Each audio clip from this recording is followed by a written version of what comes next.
आज हम kinematics start कर रहे हैं और काइनेमेटिक्स जो हमारा स्टैंडर्ड 11th है उसका चैप्टर नंबर 2 और 3 दो पार्ट में वो है। और इम्पॉर्टेंट चैप्टर इसलिए है क्योंकि जब 12th में बच्चे आएंगे और जो पास्ट में भी 12th में बच्चे हैं उसको भी अगर सेकंड और थर्ड चैप्टर उसका कहीं पे भी वीक होगा तो उसको दिक्कत रहेगी, क्योंकि ये सारे कॉन्सेप्ट मिला के ही हमारा आगे फिजिक्स चलने वाला है। आज भी देखना वेक्टर को हम भूलने नहीं वाले हैं, वेक्टर का यूज आज भी होगा। वैसे जब काइनेमेटिक्स खत्म होगा सो एनएलएम में काइनेमेटिक्स का यूज भी कंटिन्यू रहेगा। फिर जब हम इलेक्ट्रोस्टेट पढ़ेंगे स्टैंडर्ड 12th में, उसमें भी जो हमारा कॉन्सेप्ट होगा वो टफ उसी तरह से होगा कि हम इलेक्ट्रोस्टेट के साथ काइनेमेटिक्स को एंटर करने वाले हैं। सो चलिए स्टार्ट करते हैं काइनेमेटिक्स से। पहले हम्बर्ग सबने लिख लिया, हम्बर्ग सबने नोट डाउन कर दिया है, ठीक है। चलिए अब हम यहां पे फर्स्ट वर्ड पढ़ते हैं। काइनेमेटिक्स क्या है देखिए, पहले हम काइनेमेटिक्स के बारे में पढ़ेंगे। काइनेमेटिक्स सो ये फिजिक्स की ब्रांच है, it is a branch of physics जिसमें हमको ऑब्जेक्ट के मोशन के बारे में पढ़ना है। उस मोशन के कोर्स की चिंता नहीं करनी है, सिर्फ मोशन के बारे में पढ़ना है। कोई कार है वो 10 मीटर पर सेकंड स्पीड से ट्रैवल कर रही है, उसकी स्पीड बढ़ के 10 से 20 हो गई सो हो गई। क्यों हुई? उस पर फोर्स लगा क्या, कौन सी डायरेक्शन में फोर्स लगा, उसके बारे में हमको कोई भी चिंता नहीं करनी है, सिर्फ उसके मोशन के बारे में पढ़ना है। So it is the branch of physics in which we have to consider motion, we have to learn its motion without considering its course.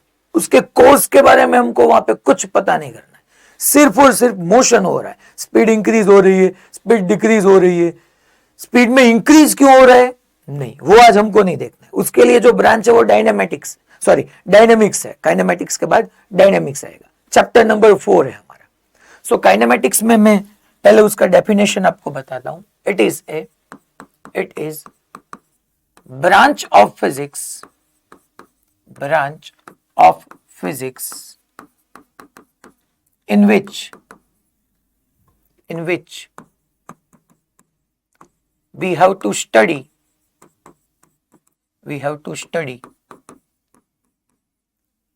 motion of an object without considering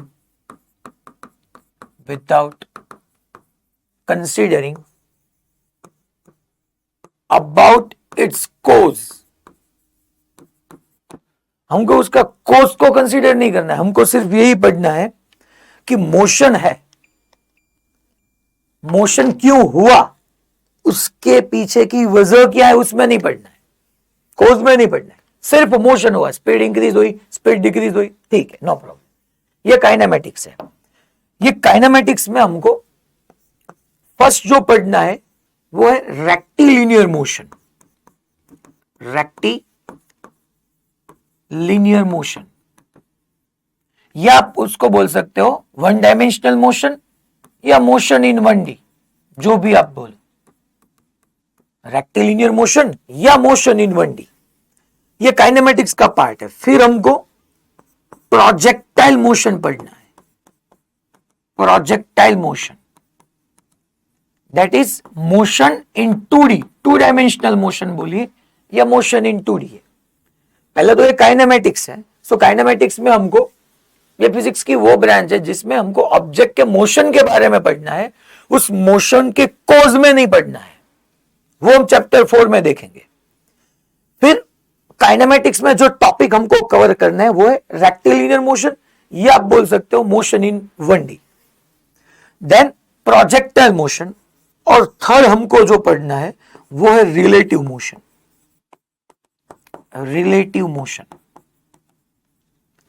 ये तीनों part मिला के हमारा chapter 2 और 3 है। Chapter 2 और 3 ये 3 part में हमारा डिस्ट्रीब्यूटेड है। जो आज हम उसमें रेक्टिलिनियर मोशन या मोशन इन 1D स्टार्ट करेंगे, फिर प्रोजेक्टाइल मोशन पढ़ेंगे, फिर लास्ट में हम रिलेटिव मोशन खत्म करेंगे, तो हमारा काइनेमेटिक्स वहां पे खत्म हो जाएगा। सूरत पालनपुर फर्स्ट बैच, बेन यहां पे आप कंसंट्रेट कीजिए, ये काइनेमेटिक्स है। फिर हम डायनेमिक्स पढ़ने वाले। डायनेमिक्स का मीनिंग क्या है? काइनेमेटिक्स के बाद डायनेमिक्स, ये डायनेमिक्स है। It is a branch of physics, it is branch of physics in which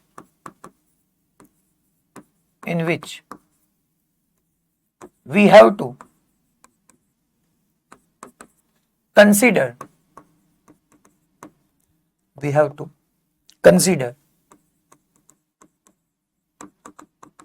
its motion along with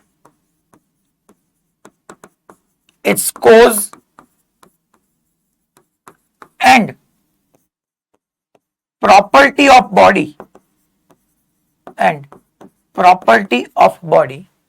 It is branch of physics in which we have to consider its motion along with its cause and properties of body is known as, या मैं comma करके ऐसे लिख डालता हूं,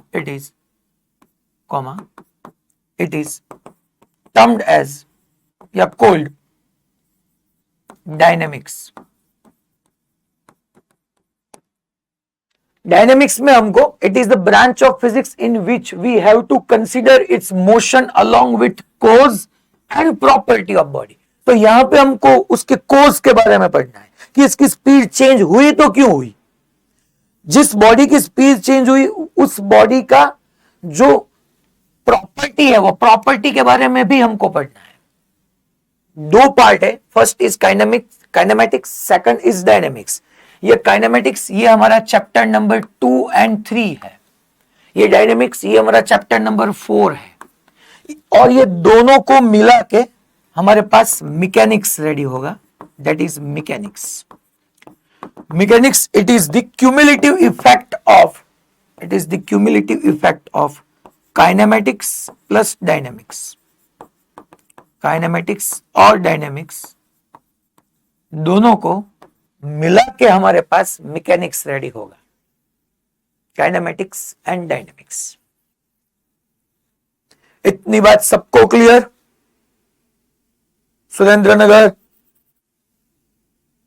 सबको clear?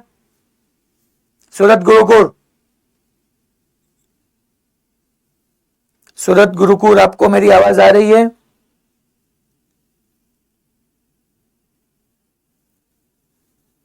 Himmatnagar okay fine. फिर Vadodara okay. Surendranagar फिर से आपको मेरी आवाज आ रही है नहीं आ रही? ओके ठीक है। तो ये जो है वो काइनेमेटिक्स एंड डायनेमिक्स दोनों को मिला के हमारे पास जो रेडी होगा उसको हम बोलने वाले हैं मैकेनिक्स। ये मैकेनिक्स है। अब हम रेक्टिलिनियर मोशन के बारे में पढ़ते हैं। देखिए रेक्टिलिनियर मोशन में क्या पढ़ना है वो देखिए, या मोशन इन 1D भी आप बोल सकते हो, रेक्टिलिनियर मोशन या motion in 1 dimension. That means ये हमारे पास कोई पार्टिकल है या ऑब्जेक्ट है, ये पार्टिकल या ऑब्जेक्ट ऐसे एक्सिस पे ट्रैवल कर रहा है। देखिए ये पार्टिकल ए से स्टार्ट करके बी तक वो स्ट्रेट पाथ पे चला है, उसकी डायरेक्शन चेंज नहीं हुई। देखिए सो ये मोशन इन 1D है। दैट मीन्स कुछ बच्चे यहां से ऐसा एज्यूम कर डालते हैं कि motion in 1D that means कि वो या तो एक्स एक्सिस पे पार्टिकल या ऑब्जेक्ट चलना चाहिए या सिर्फ वाई एक्सिस पे चलना चाहिए, उसको ही हम मोशन इन 1D बोल सकते हैं। नहीं, ऐसा नहीं है। देखिए, ये पार्टिकल यहां पे, ये ऑब्जेक्ट है, वो ए टू बी ट्रेवल कर रहा है डायरेक्टली स्ट्रेट पाथ पे, ए टू बी। सो मोशन या रेक्टिलिनियर मोशन का मीनिंग क्या होगा? पार्टिकल या ऑब्जेक्ट जिसके बारे में आप बात कर रहे हो, पार्टिकल और ऑब्जेक्ट does not change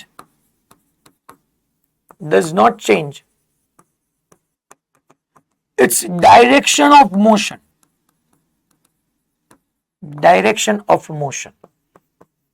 ये मीनिंग है, ये है मीनिंग हमारा मोशन इन 1 डायमेंशन का। सो motion in 1 dimension, yes, okay. So rectilinear motion हम पढ़ रहे थे काइनेमेटिक्स और डायनेमिक्स मैकेनिक्स के बाद। रेक्टिलिनियर मोशन में मैंने आपको ऐसा पढ़ाया कि पार्टिकल और object does not change its direction of motion. तो ऐसे मोशन को हम रेक्टिलिनियर मोशन बोलते हैं, या मोशन इन 1D, दोनों का मीनिंग सेम ही होगा। रेक्टिलिनियर मोशन बोलो या मोशन इन 1D बोलिए। अब देखिए यहां पे बच्चे ऐसे कंसीडर करते हैं कि अगर एक्स डायरेक्शन होगी तभी वो मोशन इन 1D होगा, या वाई होगी तभी मोशन इन 1D होगा। ऐसा नहीं है। देखिए, यहां पे मैं ये एक्स एक्सिस, ये वाई एक्सिस, ये एक्स है, ये वाई है। अगर पार्टिकल, मैं ऐसा बोलता हूं कि particle X to Y travel कर रहा है, ऐसे particle X to Y travel कर रहा है, अगर ये पॉइंट एक्स है, ये पॉइंट वाई है, या इसको चलो मैं ए और बी नाम बता रहा हूं क्योंकि यहां पे एक्स है, ए से बी ट्रैवल कर रहा है, फिर भी ये मोशन इन 1D ही है, ये 1 डायमेंशनल मोशन ही है, या आप इसको रेक्टिलिनियर मोशन ही बोलोगे, still it is rectilinear motion. Sir यहां पे तो उसका एक्स कोऑर्डिनेट वाई कोऑर्डिनेट दोनों चेंज हो रहे हैं। यस, यहां पे भी एक्स कोऑर्डिनेट चेंज हो रहा है, यहां पे भी वाई कोऑर्डिनेट चेंज हो रहा है, दोनों कोऑर्डिनेट एक साथ चेंज हो रहे हैं। सो मोशन इन 1D या 1 डायमेंशनल मोशन या रेक्टिलिनियर मोशन का मीनिंग ये नहीं है कि ये सिर्फ एक्स में या वाई में ही चल सकते हैं। इसका मीनिंग ये है कि जब तक वो चले उसकी डायरेक्शन चेंज नहीं होनी चाहिए। पार्टिकल और object does not change its direction. अगर पार्टिकल यहां पे P से Q ट्रैवल कर रहा है, देखिए ऐसे भी ये P से Q ट्रैवल कर रहा है, still it is motion in 1D, ये भी मोशन इन 1D है। यस,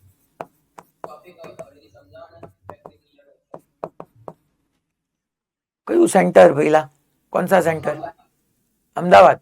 वहां पे क्या दिक्कत थी कुछ? ओके, रुकिए, मैं रेक्टिलिनियर मोशन एक बार रिवाइज कर देता हूं क्योंकि काइनेमेटिक्स और डायनेमिक्स में अगर आप लेट ज्वाइन हुए हो तो बाद में वीडियो देख लेना, उसका पार्ट आगे हमको हेल्प नहीं करने वाला है। वो सिर्फ इतना ही है, काइनेमेटिक्स वो फिजिक्स की ब्रांच है जिसमें हमको उसका मोशन के बारे में पढ़ना है, उस मोशन के कोर्स को हमको वहां पे डिस्कस नहीं करना है। फिर डायनेमिक्स, उसमें हमको मोशन का कोर्स भी पढ़ना है और जो बॉडी मोशन कर रहे हैं उसकी प्रॉपर्टीज के बारे में भी पढ़ना है। ये दो डिफरेंस है, काइनेमेटिक्स एंड डायनेमिक्स, और दोनों को मिला के हमारी ब्रांच मैकेनिक्स हो रही है। ये आप स्टार्टिंग का 10 मिनट का वीडियो देख लेना, बाद में जब आपको वीडियो की लिंक मिले या सेंटर पे बता देना तो वो भी आपको दिखा देंगे। यहां से आपको समझना स्टार्ट करना पड़ेगा, आप यहां पे फोकस होगा। चलिए मैं कुछ ही देर में आप सबको क्वेश्चन राइज करूंगा। रेक्टिलिनियर मोशन में पार्टिकल और object does not change its direction of motion. यहां पे ये particle A to B travel कर रहा है, उसको देखिए, उसकी डायरेक्शन नहीं चेंज होनी चाहिए मोशन की, तब तक वो मोशन इन 1D है या रेक्टिलिनियर मोशन है। यहां पे भी देखिए, ये एक्स वाई हमारा कोऑर्डिनेट सिस्टम है, so particle A to B travel कर रहा है। यहां पे definitely A to B travel कर रहा है तो ए के पास उसका कुछ एक्स और वाई कोऑर्डिनेट होगा, बी के पास भी उसका कुछ एक्स एंड वाई कोऑर्डिनेट होगा। एक्स और वाई दोनों कोऑर्डिनेट चेंज हो रहे हैं, मगर वो पाथ तो स्ट्रेट ही है ना, उसकी पाथ की डायरेक्शन अभी तक चेंज नहीं हुई है, सो स्टिल वो मोशन इन 1D है। सो मोशन इन 1D का मीनिंग आपको ऐसा नहीं समझना है कि सिर्फ और सिर्फ जो एक्स एक्सिस पे होगा, जो वाई एक्सिस पे होगा, जो जेड एक्सिस पे होगा, वो ही मोशन इन 1D है। ऐसा नहीं है। Motion in 1D that means कि वो पार्टिकल के मोशन की डायरेक्शन नहीं चेंज होनी चाहिए।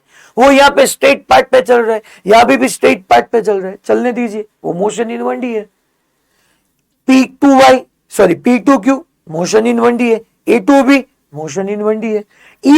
इवन यहां पे देखिए, ये पार्टिकल स्ट्रेट पाथ पे से चल रहा है, ये A है, यहां से चल के पार्टिकल B तक पहुंचा और फिर पार्टिकल रिटर्न हुआ और C तक वो उसने ट्रैवल किया। Still it is motion in 1D, still it is motion in 1D।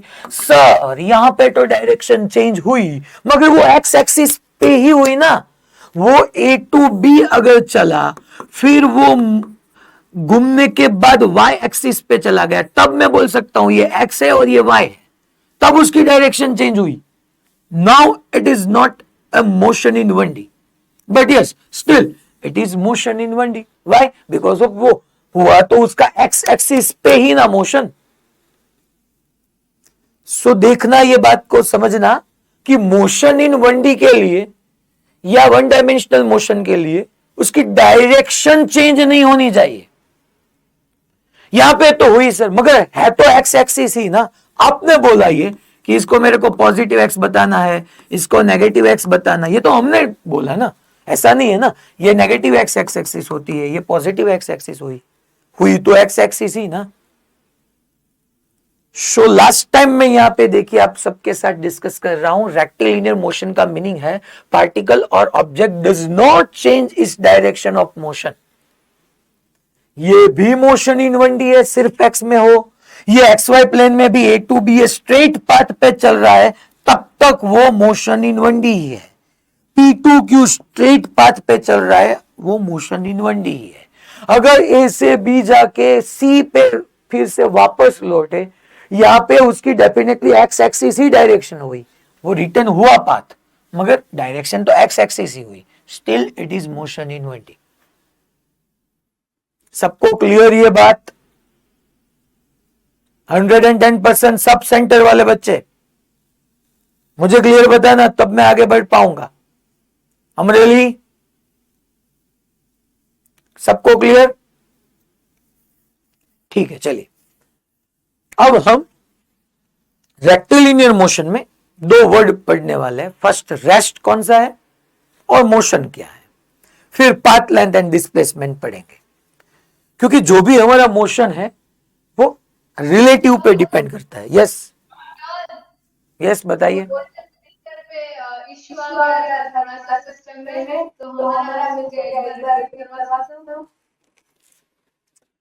ठीक है, चलिए आज क्यों इतना इश्यू आ रहा है, कौन सा है? GCI सेंटर पे प्रवीण भाई, ये इतना इश्यू क्यों आ रहा है?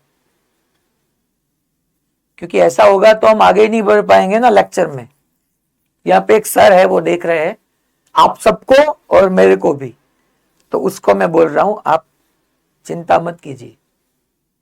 प्रवीण भाई ये जस्ट नोट करना ऐसा क्यों हुआ है, और टाइम मुझे आज फिर आगे बढ़िया चाहेगा, क्योंकि अगर टाइम नहीं मिला तो मैं नहीं कर पाऊंगा लेक्चर फिनिश। सबको आज फिर छुट्टी है ना, वैकेशन स्टार्ट हो रहा है ना आज, तो ये बच्चे भी सब, हाँ क्या है सूरत एस्पायर, क्या नहीं, आज वैकेशन नहीं है आपको? नहीं है तो वो तो अच्छी बात हुई ना, कल से वैकेशन स्टार्ट हो रहा है। क्या GCI लुनावाड़ा, क्या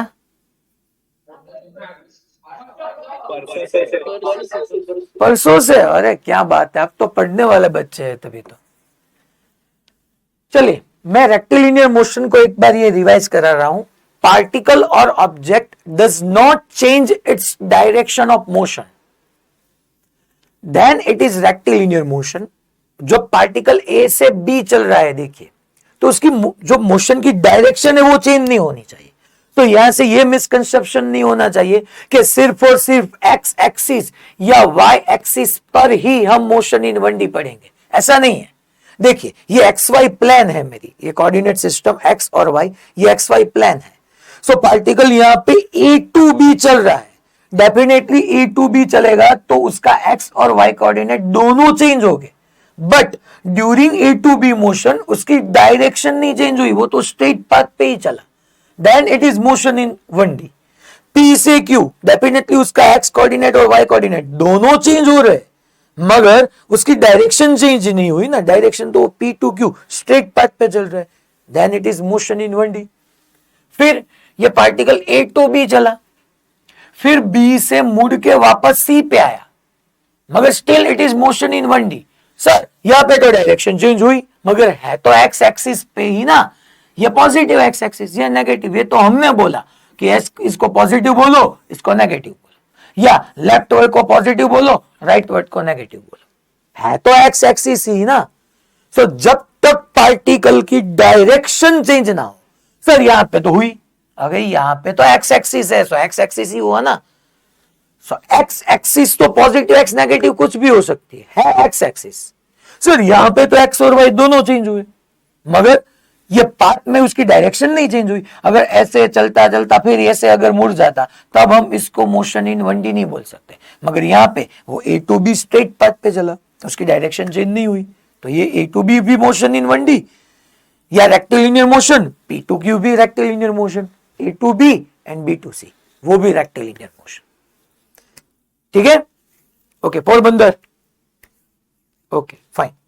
अब हम दो वर्ड पढ़ने वाले हैं।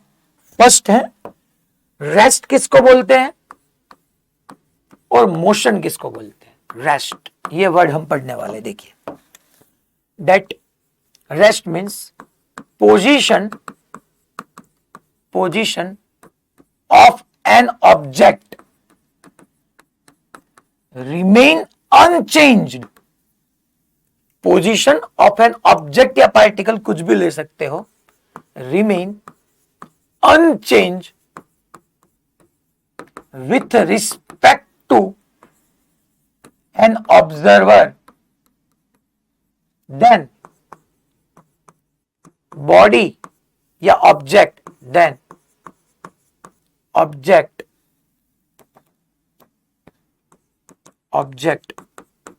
is in rest with respect to observer। ये मैंने दो बार क्यों लिखा, ये मैं आपको बता रहा हूं। देखिए position of an object remain unchange, that means उसमें चेंज नहीं होगा, with respect to an observer, then object is in rest with respect to an observer. देखिए मैं ऑब्जेक्ट हूं, आप सब ऑब्जर्वर है, मैं यहां पे खड़ा हूं, देखिए चलिए मैं ऐसे यहां पे खड़ा हूं, आप सब ऑब्जर्वर है। अब आप सब ऑब्जर्वर है, आपके रिस्पेक्ट में मेरी पोजीशन चेंज नहीं हो रही है, सो आपके रिस्पेक्ट में मैं रेस्ट पे हूं। हो सकता है दूसरे कोई के रिस्पेक्ट में मैं मोशन में होगा, सो मोशन भी आगे मैं पढ़ाने वाला हूं, मगर पोजीशन ऑफ एन ऑब्जेक्ट, मैं ऑब्जेक्ट हूं, रिमेन अनचेंज, मेरी पोजीशन अनचेंज हुई with respect to an observer, आपके रिस्पेक्ट में, तब मैं रेस्ट पे हूं, ऐसा हम बोल सकते हैं। फिर दूसरा वर्ड जो हमको समझना है, हम ये दोनों एक साथ एग्जाम्पल से भी पढ़ने वाले हैं। सेकंड वर्ड है वो है मोशन। मोशन किसको बोलते हैं, सो मोशन में position of an object, position of an object does not remain unchanged, does not remain unchanged with respect to an observer, with respect to an observer, then object is in motion with respect to an observer। देखिए अब मैं object और आपके respect में मेरी position does not remain unchange, मेरी position अब change हो रही है, that means does not remain unchange, that means it continuously change. Position of an object does not remain unchanged. That means it continuously change with respect to an observer. Then object is in motion with respect to an observer. तब मैं आपके respect में motion में हूं ऐसा बोल सकते हैं. देखिए मैं ऑब्जेक्ट हूं, आप सब ऑब्जर्वर है, आप सबके रिस्पेक्ट में मेरी position does not remain unchange. मेरी अनचेंज नहीं है, मेरी जो पोजीशन है वो चेंज हो रही है. आप अनचेंज को ऐसा भी बोल सकते हो, does not remain unchange. That means position of an object change continuously, change continuously, does not remain unchange या change continuously with respect to an observer. Then object is in motion with respect to an observer. अब देखिए हम ये आप एक example से ये समझ रहे हैं. ऐसे कोई एक ट्रेन है, ये ट्रेन कुछ v वेलोसिटी से चल रही है, ये उसके टायर है. ऐसे कुछ ट्रेन यहां पे भी ये कुछ v वेलोसिटी से चल रही है. ये ट्रेन की स्पीड जो है वो v है, v वेलोसिटी से. यहां पे ये ट्रेन के अंदर ये कोई एक बच्चा है A, ये कोई बच्ची है. मैंने बच्ची बोली, हाँ गर्ल नहीं है, वरना वो सैयारा वाला स्टार्ट हो जाएगा क्योंकि माहौल उसका है. तो ये बच्चा और बच्ची है, समझ लेना. और इसको सी ऑफ करने के लिए, बाय बाय बोलने के लिए कोई तीसरा बच्चा आया है जो सी है. सो जब सी ए को देखेगा तो देखिए ए और बी कहां पे है, ट्रेन में है. ट्रेन कैसी है, चल रही है, कितनी वेलोसिटी से, v. तो जब c a को देखेगा तो वो बोलेगा कि a b चल रहा है v वेलोसिटी से, क्योंकि a एंड b दोनों ट्रेन के इनसाइड है.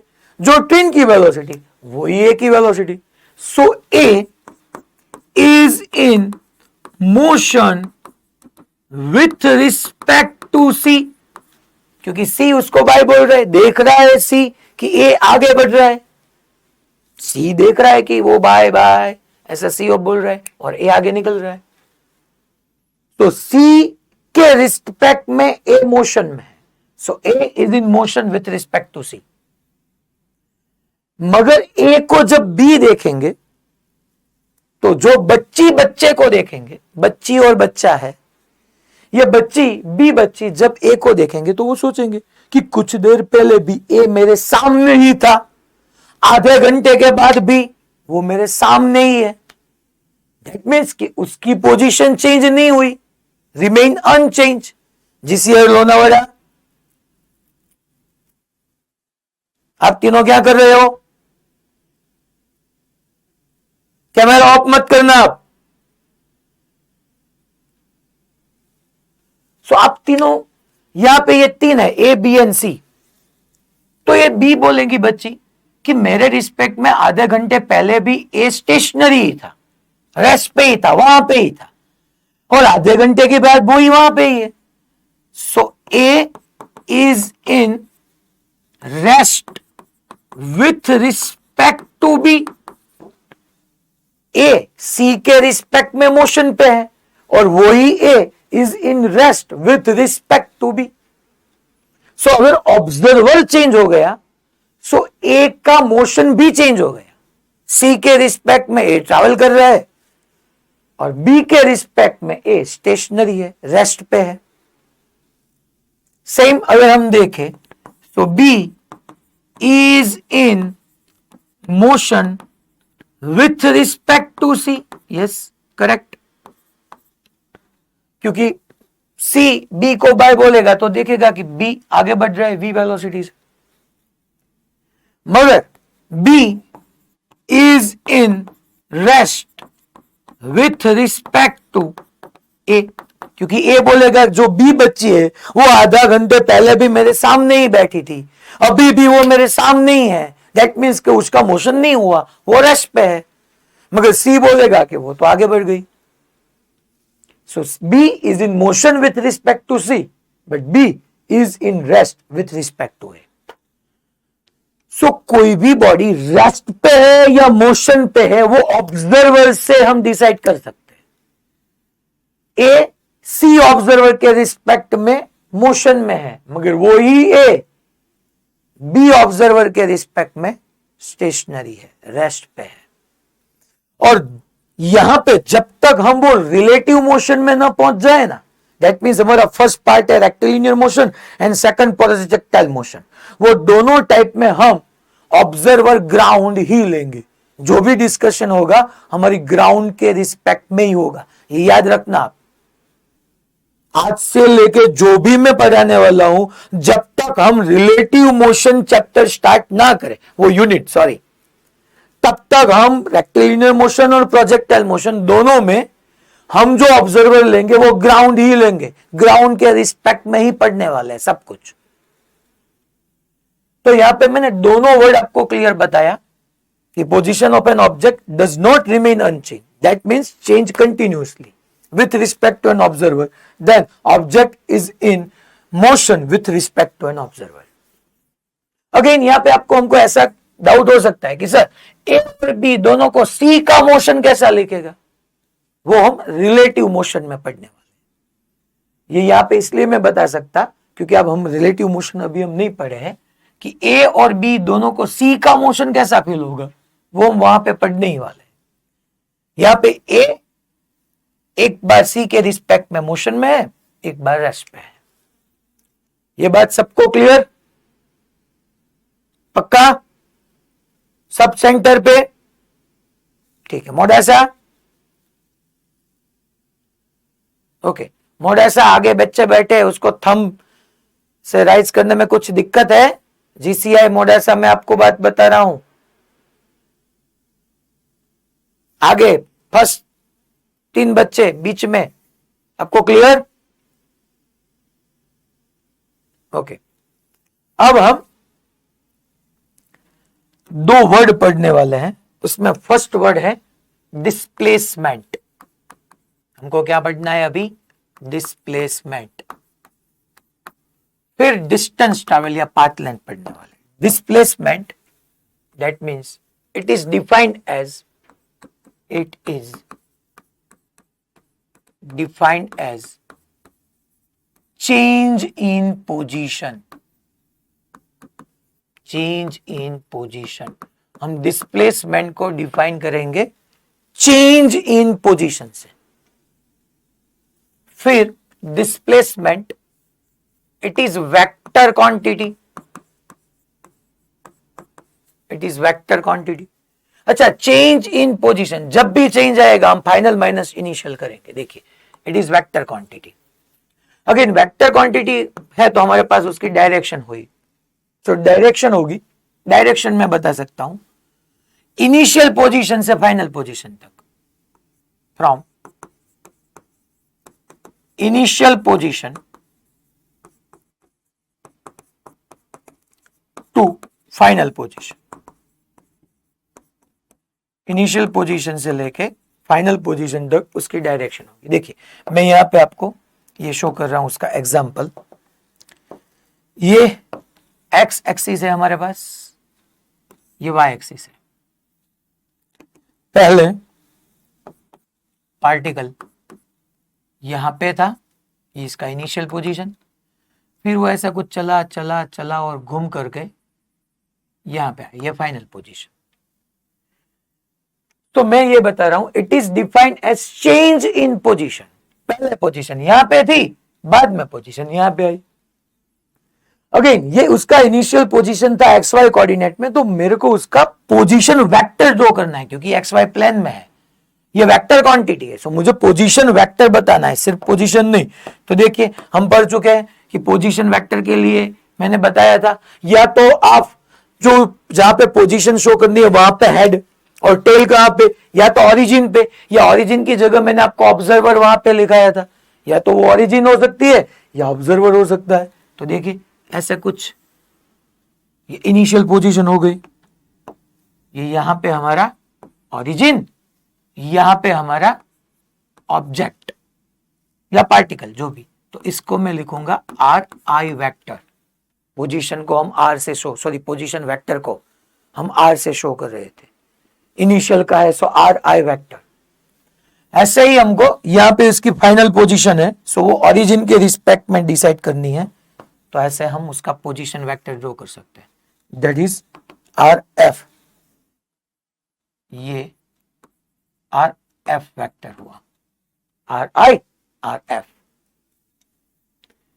From initial position to final position. अब देखिए मेरे को डिस्प्लेसमेंट वेक्टर डिफाइन करना है। मैंने बताया कि वो वेक्टर क्वांटिटी है, डिस्प्लेसमेंट को मैं डी से ऐसे डिनोट करूंगा। हमने उसकी डेफिनेशन क्या बताई, it is defined as change in position. Position को हम वेक्टर फॉर्म में आर से डिफाइन कर रहे हैं, चेंज का मीनिंग होगा फाइनल माइनस इनिशियल। सो मैं यहां पे ऐसा नहीं लिख सकता कि D vector is equal to R F minus R I, final position minus initial position. ठीक है चलिए, अब यहां पे मैं अगर आर एफ वेक्टर को सब्जेक्ट करूं, so R F vector is equal to D vector plus, मैं आर आई इनिशियल नहीं लिख सकता क्या? डेफिनेटली हम लिख सकते हैं, आर एफ वेक्टर को आप सब्जेक्ट करोगे so D vector plus R I. Again ये जो मैंने यहां पे लिखा है आर एफ को अगर मैं सब्जेक्ट करूं तो मैं इसको ऐसे भी लिख सकता हूं ना, are I vector plus D vector, because हम पढ़ चुके हैं ए वेक्टर प्लस बी वेक्टर बोलिए या बी वेक्टर प्लस ए वेक्टर, दोनों एक ही बात है। सो यहां पे मैंने आर एफ वेक्टर को सब्जेक्ट किया, सो आर आई प्लस डी। देखिए यहां पे ये तीन वेक्टर हुआ, तीन वेक्टर से मेरे को वेक्टर सम करना है। सो हमारे पास दो मेथड है, first is by triangle addition and second is by parallelogram addition. So triangle से अगर हमको यहां पे ड्रॉ करना है तो हम क्या नहीं देख सकते, ये फर्स्ट हमारे पास R I vector, R I plus D अगर हमको करना है, सो फर्स्ट वेक्टर के हेड में सेकंड का टेल, देखिए ये मेरे को डी वेक्टर ऐसे यहां पे ड्रॉ करना होगा ना, ये डी वेक्टर मेरे को ऐसे ड्रॉ करना होगा कि जैसे यहां पे आर आई वेक्टर फर्स्ट के हेड में सेकंड का टेल मिले। देखिए ये डी वेक्टर फर्स्ट के हेड में सेकंड का टेल, ये रिजल्टेंट हुआ मेरा। रिजल्टेंट में हम पढ़ चुके हैं टेल के साथ टेल, सॉरी टेल के साथ टेल और हेड के साथ हेड अगर मिल जाए तो हम उसको रिजल्टेंट बोल सकते हैं। तो यहां से हम नहीं लिख सकते भाई ये आर आई वेक्टर हमारा फर्स्ट वेक्टर फर्स्ट के हेड में सेकंड का टेल, सो ये डी इज इक्वल टू ये हमारा रिजल्टेंट आर एफ वेक्टर। तो यहां से हम ऐसा लिख सकते हैं। दैट मीन्स देखिए जो ये आपके डिस्प्लेसमेंट वेक्टर है उसकी डायरेक्शन कहां से कहां आई, इनिशियल पोजीशन से फाइनल, जो मैंने यहां पे लिख दिया है direction from initial position to final position. Okay, इसमें भी आप बता सकते हो ऐसे। इसमें एक पॉइंट और एड ऑन हम करते हैं कि टेल कहां पे लगनी है आपको, टेल लगनी है आपको जहां पे इनिशियल पोजीशन है, वहां पे इनिशियल पोजीशन है वहां पे टेल है, इनिशियल पोजीशन। और हेड आपको कहां पे रखना है, हेड जहां पे हमारी फाइनल पोजीशन है। इनिशियल पोजीशन हो वहां पे टेल, फाइनल पोजीशन हो वहां पे हेड। चलिए अब हम और आगे बढ़ते हैं, फिर इसके यूनिट देखते हैं। यूनिट तो क्या होगा, अल्टीमेटली वो क्या शो कर रहा है, पोजीशन कोई, तो पोजीशन दैट मीन्स वो मीटर में होगा। यूनिट हमको मालूम है तो हम उसके डायमेंशन के बारे में बता सकते हैं, दैट इज एल। मगर ब्रैकेट करना है L1 लिखो या सिर्फ L लिखो, कोई बात नहीं उसमें, ये डायमेंशन हो गया। फिर देखिए एक आप स्टैंडर्ड 9th में शायद पढ़े हो that displacement it is the shortest distance between initial and final position. मगर वो शॉर्टेस्ट डिस्टेंस अगर मैं बोल रहा हूं तब मुझे क्लियर करना होगा कि मैं डिस्प्लेसमेंट नहीं, डिस्प्लेसमेंट के मैग्नीट्यूड को डिफाइन कर रहा हूं। सो मैं यहां पे ये बात और एड ऑन करूंगा that magnitude of displacement, magnitude of displacement is defined as shortest distance between initial and final position। Initial position and final position के बीच का जो शॉर्टेस्ट डिस्टेंस है, देखिए ये शॉर्टेस्ट डिस्टेंस हुआ, ये शॉर्टेस्ट डिस्टेंस हुआ, ये पाथ जो पाथ उसने फॉलो किया, ये जो मैंने ऐसा जो किया ना आर्बिटरी पाथ, ये पाथ फॉलोड है, पार्टिकल ने ये पार्ट फॉलो किया, ये पाथ फॉलोड है। पार्टिकल ऐसे फिर ऐसे घुमा, फिर ऐसे चला, फिर ऐसे घुमा, फिर ऐसे घुमा, फिर यहां पे ऐसे आ गया इनिशियल टू फाइनल। मगर हम अगर मैग्नीट्यूड ऑफ डिस्प्लेसमेंट डिफाइन कर रहे हैं, so it is defined as shortest distance between initial and final position. ठीक है, चलिए फिर अगर ऐसा हुआ, देखिए यहां पे मैंने यहां पे इनिशियल पोजीशन से किसी पार्टिकल ने चलना स्टार्ट किया, यहां पे ऐसे चला, फिर ऐसे मुड़ा, फिर ऐसे चला, फिर ऐसे मुड़ा, फिर ऐसे चला, फिर मुड़ा और करके वहां पे आ गया वापस। सो यहां पे जो उसकी इनिशियल पोजीशन है वही फाइनल पोजीशन है। अगर जो फाइनल होगी वही इनिशियल होगी तो उसका डिस्प्लेसमेंट कितना होगा? 0। So on a close path,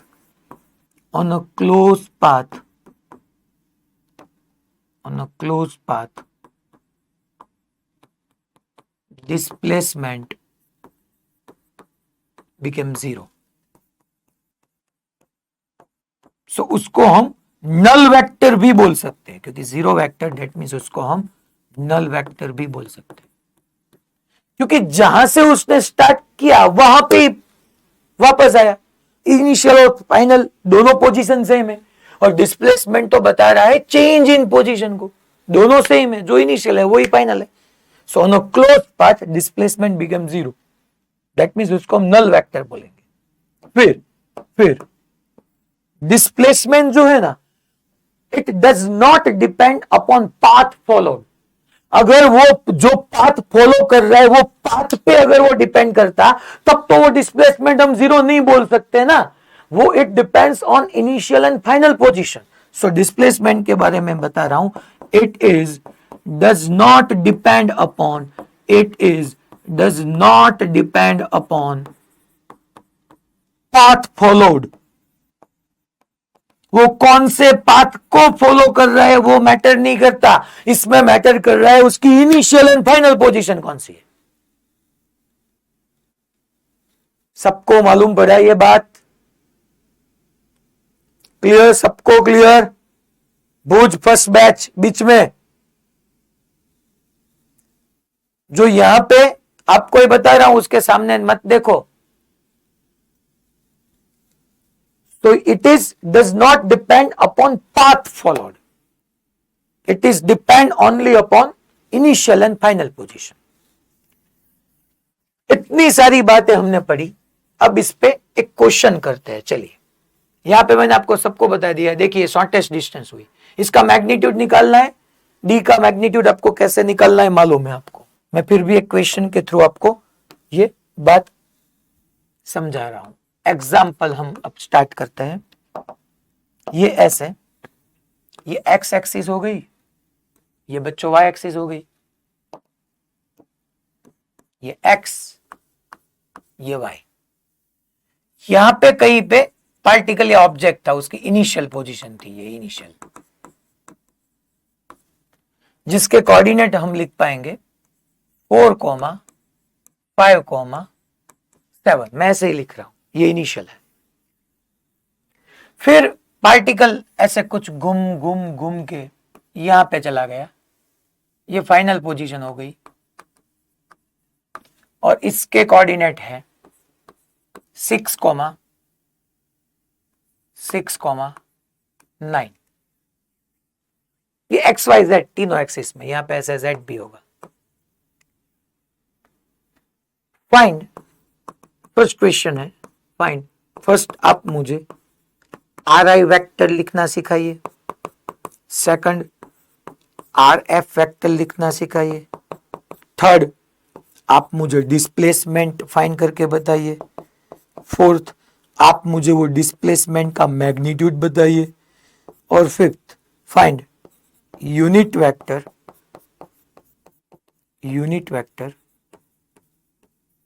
along displacement vector. जो डिस्प्लेसमेंट वेक्टर था उसी डायरेक्शन में उसका यूनिट वेक्टर आप मुझे बताइए। चलिए अब हम फर्स्ट पार्ट पढ़ने वाले हैं। यहां पे बच्चों जो पिछला हमने टॉपिक पढ़ा ना डिस्प्लेसमेंट, उसमें एक पॉइंट और नोट कर दीजिए, it may be positive, it may be positive, may be negative and may be zero. ये डिस्प्लेसमेंट पॉजिटिव भी हो सकता है, नेगेटिव भी हो सकता है, जीरो भी। वो कैसे सर? मैं आपको एग्जांपल के थ्रू वो बता दूंगा कि it may be positive, may be negative and may be zero. वो कुछ भी हो सकता है, पॉजिटिव भी हो सकता है, नेगेटिव भी हो सकता है, जीरो भी हो सकता है। जीरो तो मैंने आपको पढ़ाया ही। चलिए ये क्वेश्चन था हमारा, यहाँ पे इनिशियल पोजीशन, ये फाइनल पोजीशन। मेरे को आर आई वेक्टर लिखना हो अगर, तो कैसे लिखेंगे? चलिए आप चलिए कहां से हम क्वेश्चन स्टार्ट करते हैं।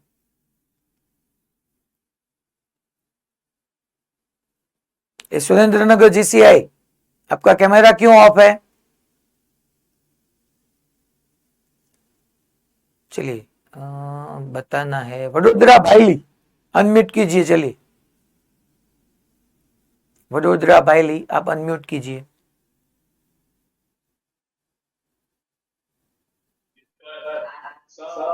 यस, आर आई वेक्टर कैसे लिखना है?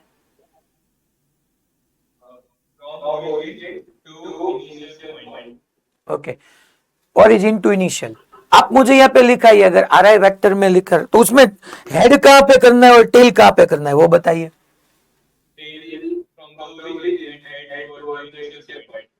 ओके डेक, ये मैंने करेक्ट किया क्या? ओके सो अब आप हमको एक्स वाई जेड आई जे के में लिखना है तो कैसे लिख पाएंगे हम वेक्टर फॉर्म में? Good good, okay very good, good. Unmute कर दीजिए। ये एक्स एक्सिस शो कर रहा है, ये वाई शो कर रहा है, ये जेड शो कर रहा है।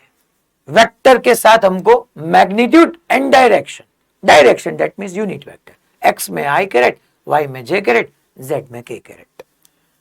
फिर हमको आर एफ वेक्टर के बारे में पढ़ना है। तो ये मैं आप बता रहा हूं, देखिए ये आर एफ वेक्टर कैसे करना है। हमको पोजीशन वेक्टर मैंने आपको पढ़ाया था, तभी बताया था कि जहां पे हमारा ओरिजिन या ऑब्जर्वर है वहां पे हेड, और जहां पे पोजीशन है वहां पे टेल, सॉरी हेड। ओरिजिन या ऑब्जर्वर के पास टेल और ऑब्जेक्ट के पास हमारा हेड। ये आर एफ वेक्टर हो गया।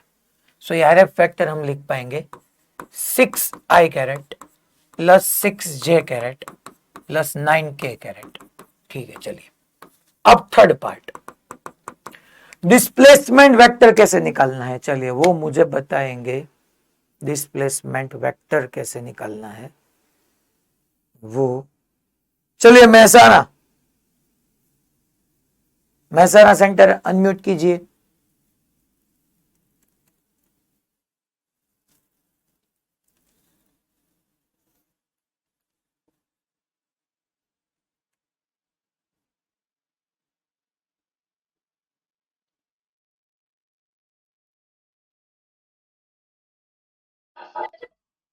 यस, जो फर्स्ट 2 बैच में बैन बैठे आप बताइए कैसे करना है।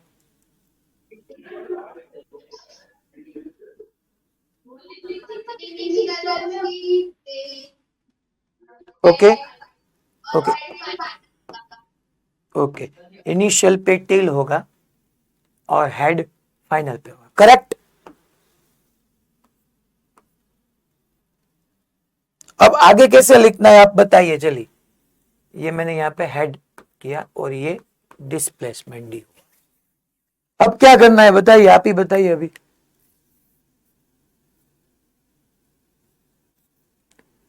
वो अनम्यूट करके से, ओ भाई अभी आपको म्यूट नहीं करना था क्या, आप भी यार। आपको वो वैसे भी वॉकिंग रिक्वायर्ड है, चलिए। अब क्या करना है बताइए।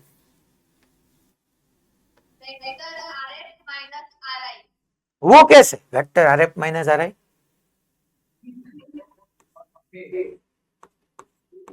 वो कैसे होगा।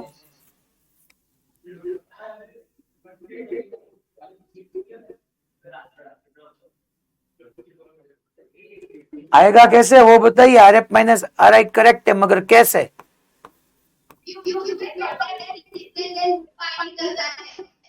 शॉर्टेस्ट डिस्टेंस में तो उसका मैग्नीट्यूड होगा। आपको ऐसे आंसर देना है कि सर देखिए यहाँ पे ये ट्राइंगल हो रहा है, सो बाय वेक्टर एडिशन अगर हम ट्राइंगल में देखें तो ये हमारा first vector that is R I vector, first vector के हेड में सेकंड का tail, so plus D is equal to, देखिए सर ये आर एफ वेक्टर हो रहा है।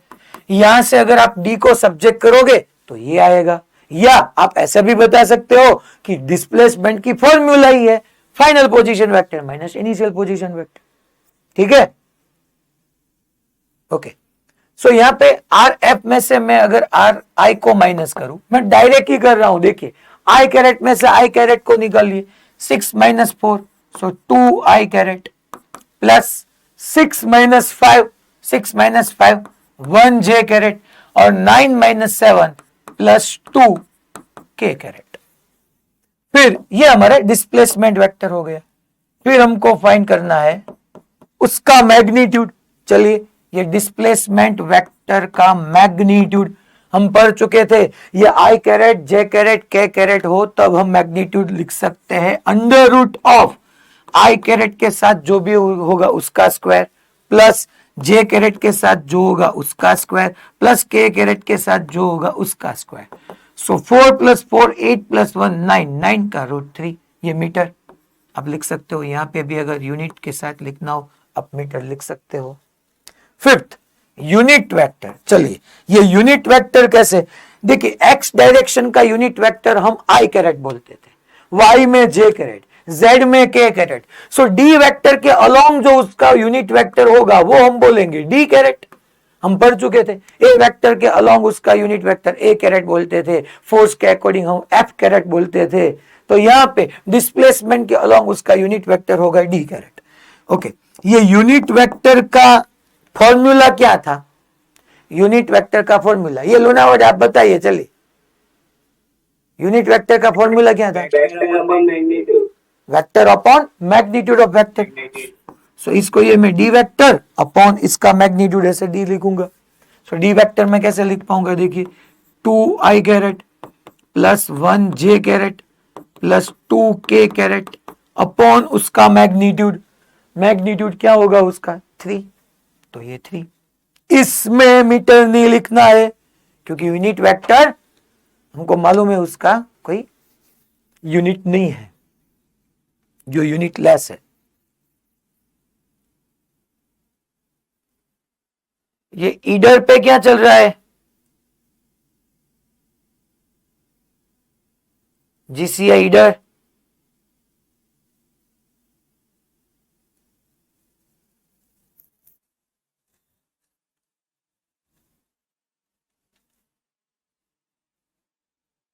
सर जरा देखना वो जीसीआई ईडर पे क्या चल रहा है। फिर हम डिस्प्लेसमेंट, ये क्वेश्चन सबको क्लियर, वीडियो खत्म बंद हो गया तो क्या करें सर। अच्छा वीडियो बंद हो गया था, ठीक है। अब हम दूसरी टर्म पढ़ने वाले हैं, that is distance travelled. Distance travelled या उसको आप पाथ लेंथ भी बोल सकते हो, डिस्टेंस ट्रैवल बोलिए या पाथ लेंथ। इसमें लास्ट में मैं एक बढ़िया क्वेश्चन राइज करूंगा, देखना, डिस्टेंस ट्रैवल्ड या पाथ लेंथ। यस,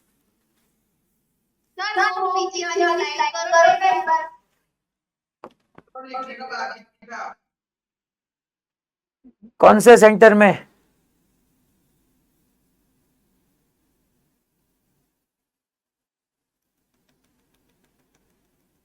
चलिए, ये अहमदाबाद सेंटर में क्या है? बीच में कुछ आ रहा है कैमरा में। ये दाहोद में कुछ बढ़िया है, पीछे वो कुछ है, देखिए वो विलेज जैसा बना है। दाहोद में क्या है ये?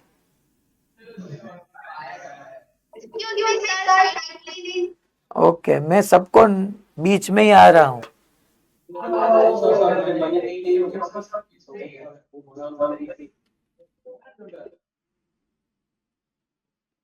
चलिए ठीक है, ओके। अब हम डिस्टेंस ट्रैवल्ड या उसको पाथ लेंथ बोलेंगे। ये क्या शो कर रहा है? जिसे हमने डिस्प्लेसमेंट में पढ़ा था, displacement it does not depend upon path followed, it depends upon initial and final position. Displacement वो ही देखना है, क्या इनिशियल पोजीशन थी, क्या फाइनल पोजीशन थी, या उसके बीच का शॉर्टेस्ट डिस्टेंस अगर हम कंसीडर करें तो उसका पाथ लेंथ का, सॉरी डिस्प्लेसमेंट का मैग्नीट्यूड हो जाएगा। यहां पे डिस्टेंस ट्रेवल्ड या पाथ लेंथ में it depends upon path followed. आप कौन सा पाथ फॉलो कर रहे हो उससे हमारा डिस्टेंस ट्रेवल्ड या पाथ लेंथ होगा। It depends upon path followed. इसका यूनिट मीटर है, क्योंकि ये भी डिस्टेंस शो कर रहा है, सो मीटर ही होगा। इसका अगर डायमेंशन फॉर्मूला आप निकालो, so simple L1। It is a scalar quantity, ये स्केलर क्वांटिटी है, इसको कोई डायरेक्शन नहीं है, क्योंकि ये पाथ पे फॉलो कर रहा है। ये इनिशियल एंड फाइनल पोजीशन क्या हो उसको कुछ फर्क नहीं पड़ता। So it depends upon path followed, unit, dimension, scalar quantity मैंने बता दी। फिर इट इज ऑलवेज पॉजिटिव, वो हमेशा पॉजिटिव ही होगा, हर हमेश। वाई? बिकॉज ऑफ, हम ऐसे थोड़ी ना बोलेंगे कि आज मैंने -5 किलोमीटर डिस्टेंस ट्रैवल किया। पाथ लेंथ और डिस्टेंस ट्रैवल होगा, वो पॉजिटिव होगा, वो नेगेटिव हो नहीं सकता, वो जीरो भी नहीं हो सकता। Sir sir sir sir sir sir आपने बताया था वो पिछले वाले कॉन्सेप्ट में, ये एक्स एक्सिस हो गया, ये मेरा वाई एक्सिस हुआ, तो यहाँ पे आपने कुछ ऐसा बताया था, ये हमारी इनिशियल पोजीशन, फिर वो ये हमारी फाइनल पोजीशन थी। अगर यहाँ पे देखिए, ये इनिशियल, ये फाइनल, ये ऐसे घूम करके यहाँ पे चला गया, तो ये जो पाथ फॉलो हुआ ना, ये जो पाथ हमारा फॉलो हुआ ना, इसको ही हम पाथ लेंथ बोलेंगे, या डिस्टेंस ट्रैवल्ड इसको ही हम बोलेंगे। यही हमारी पाथ लेंथ है, यही हमारी डिस्टेंस ट्रैवल है।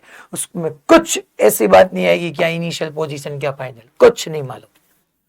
अगर दूसरा अगर हम कंसीडर करते हैं, ये इनिशियल से स्टार्ट किया, ऐसे घुमा घुमा घुमा घुमा घुमा घुमा, फिर वापस यहीं पे आ गया, तो इसका डिस्प्लेसमेंट मैंने 0 बताया था, मगर यहाँ पे path length does not equal to 0 हुआ, बिकॉज ऑफ ये पाथ लेंथ ये शो कर रहा है कि उसने कौन सा पाथ फॉलो किया। इसने ये पाथ फॉलो किया है, तो ये जो भी पाथ पे चला है वो पाथ उसकी पाथ लेंथ हो गई, उसका डिस्टेंस ट्रेवल हो गया।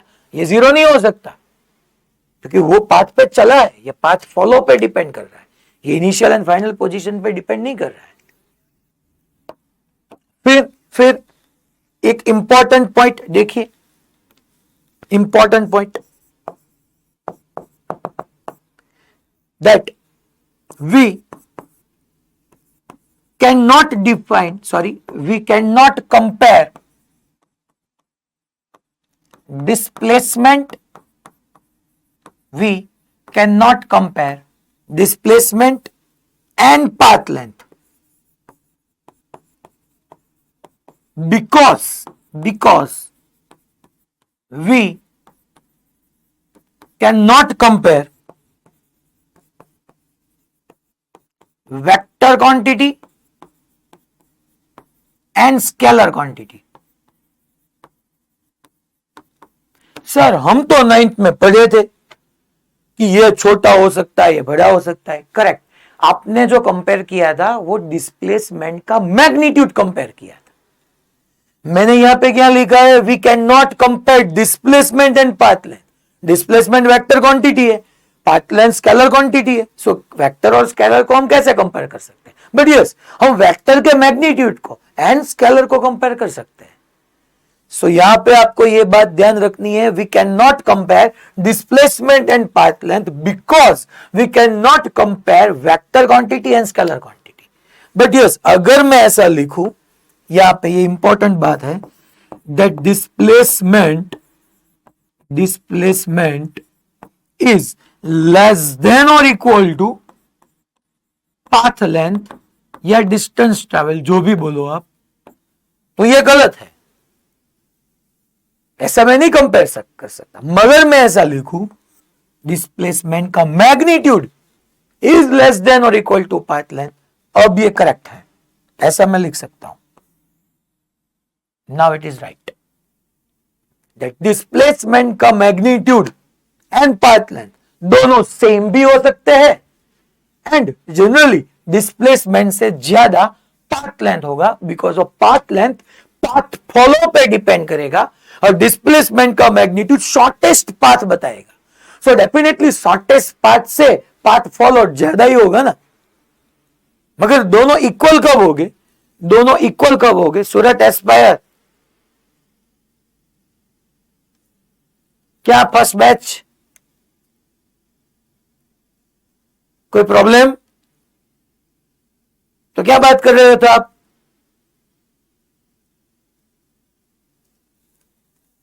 सो यहां पे डिस्प्लेसमेंट इज लेस देन और इक्वल टू, मैं डिस्प्लेसमेंट के मैग्नीट्यूड के बारे में बात कर रहा हूं. अगर इक्वालिटी मेरे को रखनी है यहां पे, तो यहां पे मुझे लगना है कि यहां पे क्या लिखना है. देखिए, अगर इक्वालिटी मुझे होल्ड करनी है, displacement is equal to path length, तो ये तभी हो पाएगा motion in 1D but does not return. ये तभी होगा जब कोई, दोनों सेम कब होंगे? डिस्प्लेसमेंट एंड मैग्नीट्यूड, जब वो 1D में motion in 1D but does not return. देखिए, यहां पे कोई पार्टिकल ए से चल के बी पे है, तो ए से बी जितना डिस्टेंस ट्रेवल हुआ उतना ही डिस्प्लेसमेंट है. देखिए, कम से कम डिस्टेंस कितना? ये उसकी लेंथ हुई ए और बी. पार्टिकल ए से स्टार्ट करके बी तक गया, तो उसका डिस्टेंस ट्रेवल्ड हुआ है. डिस्प्लेसमेंट का मैग्नीट्यूड क्या है? Shortest distance. इस दोनों के बीच की शॉर्टेस्ट डिस्टेंस भी एल है. सो दोनों सेम. मगर यहां पे मैं अगर ऐसा बताऊं, ये ए से स्टार्ट किया, बी तक गया, फिर सी तक वापस मुड़ा, तो अब देखिए इसका डिस्टेंस ट्रेवल ज्यादा है. डिस्प्लेसमेंट तो ये हुआ ना, छोटा वाला. सो डिस्प्लेसमेंट का मैग्नीट्यूड एंड पाथ लेंथ, ये भी बहुत सारे बच्चे इसमें मिसकंसेप्शन कर डालते हैं कि मोशन इन 1D होगा तो उसमें डिस्प्लेसमेंट का मैग्नीट्यूड और डिस्टेंस ट्रेवल दोनों सेम ही होगा. नहीं, ऐसा नहीं है. डिस्प्लेसमेंट का मैग्नीट्यूड एंड पाथ लेंथ दोनों तब ही सेम होगा जब 1D होगा और उसमें भी condition but does not return, वो पीछे मुड़ना नहीं चाहिए. तभी मैं बोल सकता हूं कि दोनों का मैग्नीट्यूड, डिस्प्लेसमेंट का मैग्नीट्यूड एंड पाथ लेंथ दोनों सेम है. ये बात क्लियर हुई सबको? ओके, महुआ. ओके, चलिए, तो यहां पे इक्वालिटी तभी होल्ड करेगी जब मोशन इन 1D होगा बट डज नॉट रिटर्न वाला केस होगा, तभी ये इक्वालिटी होल्ड करेगी। अब हम एक एग्जाम्पल से आपको, चलिए एक एग्जाम्पल में यहां पे पहले आप सबको डिस्कस करा रहा हूं। यहां पे ये कोई एक पार्टिकल है, उसने ए से मोशन स्टार्ट किया किया किया किया और बी तक चला। तो जो पाथ उसने फॉलो किया है ना, ये पाथ, जो पाथ पे वो चला है, जो फॉलो किया है, ये उसकी पाथ लेंथ हो गई, ये उसकी पाथ लेंथ हो गई। ये इसको हम डिस्टेंस ट्रैवल भी बता सकते हैं। ये जो पाथ उसने फॉलो किया है, मगर डिस्प्लेसमेंट मालूम करना होता तो ये दोनों को डायरेक्ट मुझे कनेक्ट कर देना होता। ये स्मॉलेस्ट डिस्टेंस या शॉर्टेस्ट डिस्टेंस, ये मेरा डिस्प्लेसमेंट का मैग्नीट्यूड होगा। एक ही एग्जांपल में मैंने दोनों बता दिया। शॉर्टेस्ट डिस्टेंस मेरा डिस्प्लेसमेंट का मैग्नीट्यूड है, जो पाथ फॉलोड है वो पाथ लेंथ है। दूसरा क्वेश्चन, पार्टिकल ने ए से स्टार्ट करना, सॉरी ए से मोशन स्टार्ट किया, बी तक चला, L1 डिस्टेंस उसने ट्रैवल किया, फिर वहां से मुड़ा, वापस आया, सी तक चला और बी से सी उसने L2 डिस्टेंस ट्रैवल किया। तब यहां पे अगर मैं पाथ लेंथ पूछूं या डिस्टेंस ट्रैवल्ड पूछूं, तो पार्टिकल चला है A to B plus B to C, that means L1 plus L2। A to B चला, फिर B to C, so L1 plus L2। मगर मैं डिस्प्लेसमेंट आपको पूछूं, डिस्प्लेसमेंट दैट मीन्स उसका मैग्नीट्यूड, तब ये शॉर्टेस्ट डिस्टेंस होगा, ये वाला। और ये डिस्टेंस अगर आपको पता करना है तो टोटल L1 में से L2 को सब्ट्रैक्ट करना होगा। तो ये L1 माइनस L2, तो टोटल इतना L1, ये L2। L1 में से मैं अगर L2 को निकालूं तो ये होगा। क्लियर सबको? ओके, अब एक क्वेश्चन में यहां से बढ़िया वाला क्वेश्चन है, इसका आंसर जिसने करेक्ट दिया वो ये सब बातों को अच्छी तरह से पढ़ा है, वो प्रूव हो जाएगा। ऐसे ये ग्राउंड है, ये हमारा ग्राउंड, ये जो है ये ग्राउंड है। ग्राउंड से h हाइट पे, ग्राउंड से ऐसे h हाइट से हमने एक बॉल को थ्रो किया अपवर्ड। ये हाइट 30 मीटर थी। ये बॉल पहले अपवर्ड गया, फिर वो वापस तो लौटेगा ही, फिर वापस लौटा और वो ग्राउंड के साथ कोलाइड किया, उसने ग्राउंड तक पहुंचा। ऐसे इसमें आपको मुझे बताना है, find first displacement, second magnitude of displacement, third distance travelled या पाथ लेंथ, अब जो भी बताओ। डिस्प्लेसमेंट कितना हुआ इसका, फिर डिस्प्लेसमेंट का मैग्नीट्यूड, और फिर डिस्टेंस ट्रैवल कितना।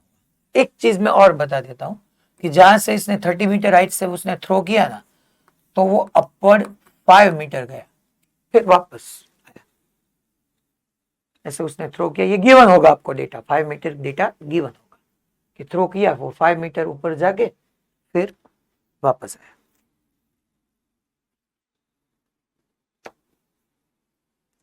ओके, ठीक है। चलिए डिस्प्लेसमेंट बताना है, कौन बताएगा, रेज योर हैंड। डिस्प्लेसमेंट क्या होगा यहां पे बताइए। चलिए कौन बता पाता है, देखते हैं। डिस्प्लेसमेंट क्या होगा? मैं जब बताऊं तभी आपको अनम्यूट करना है, अभी नहीं।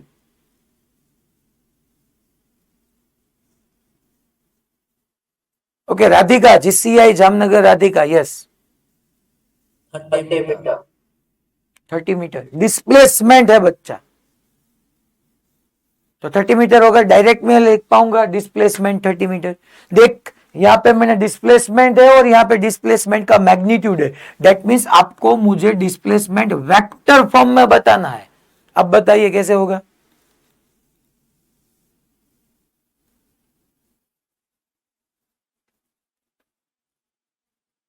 चलिए, अब कौन आंसर देगा? अगर हम इधर जो पॉइंट से थ्रो कर रहे हैं वो पॉइंट को, ये आपका इनिशियल है, चलिए ये फाइनल है।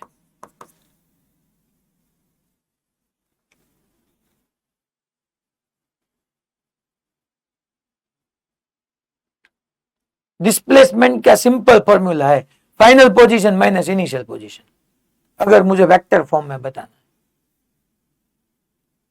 यस सूरत एस्पायर, आप बताइए।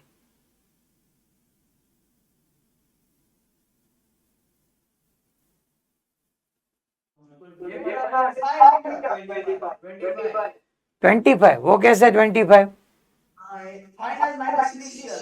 ओके, फाइनल का आप पोजीशन बताए, क्या है फाइनल?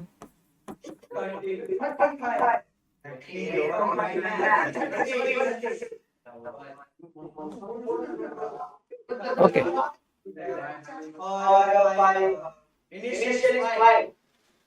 इनिशियल 5, वो कैसे 5? आप बातें करने में माहिर हो। ये इनिशियल है, फाइनल ये 5 कैसे होगा? फाइनल तो ये ग्राउंड तक है।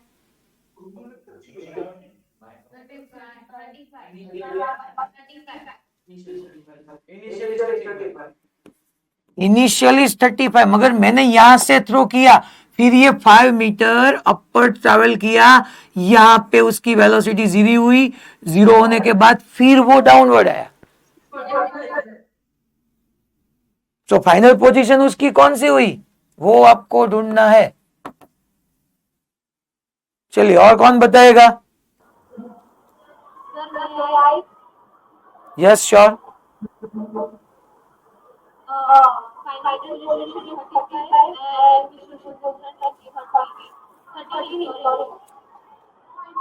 Final position is,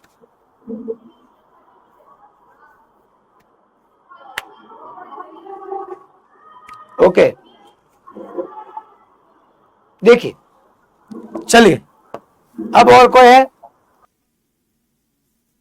final position 35, वो गलत आंसर है। चलिए, उसके अलावा किसी को? Raise your hand. Yes, Porbandar GCI last, yes बच्चा, बताइए आप। यस, ओके, वो तो 5 मिनट होगी, जो फाइनल इनिशियल से फाइनल शॉर्टेस्ट डिस्टेंस है वही होगा, इसलिए आंसर 30 है। ठीक है। मुझे देख, डिस्प्लेसमेंट 30 वो करेक्ट है, मगर उसको मेरे को वेक्टर फॉर्म में लिखना है, तो मैं कैसे लिख पाऊंगा वो बता। 30 जे करेक्ट, गलत, एक एरर कर दिया आपने। यस वेरी गुड, -30 जे करेक्ट। देखिए, यहां पे ये 30 मीटर हाइट का टावर है, तो यहां पे 0 होगा, तो यहां पे 30 होगा। ये सबको क्लियर पहले? सबको ठीक है। वो सूरत एस्पायर वाले कहां पे गलत चले गए? ये 0 है, तो ये 30 होगा। अब फाइनल क्या है कि यहां से आपने बॉल को थ्रो किया, बॉल अपर चला गया गया गया गया गया, वापस आया आया आया और ग्राउंड पे, तो ग्राउंड पे होगा, वो फाइनल होगा। सो फाइनल पे 0 है, माइनस इनिशियल, इनिशियल कहां पे था? 30, मगर ये सब कौन सी डायरेक्शन में हुई? वाई, वाई में हम क्या लिख सकते हैं? जे कैरेट, सो -30 जे कैरेट। सबको मालूम हुआ? Correct, okay. अब इसका मैग्नीट्यूड तो आप सभी सही बता रहे थे, 30 मीटर। चलिए अब ये और बढ़िया, डिस्टेंस ट्रैवल्ड या पाथ लेंथ। चलिए ये कौन बताएगा, ये कौन बताएगा डिस्टेंस ट्रैवल्ड कितना हुआ? Distance travelled, distance travelled Valsad GCI, चलिए कौन बताएगा? वलसाड में यस, आप बताइए, अनम्यूट कीजिए।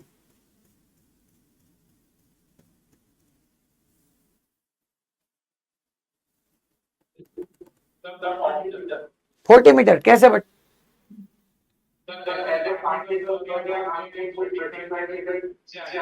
ओके, फिर ये 40 कैसे हुआ? आंसर करेक्ट है, मगर आपको एक्सप्लेन करना है ठीक से।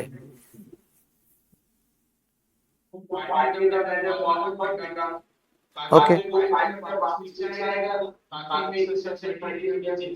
ओके, वेरी गुड बेटा, गुड।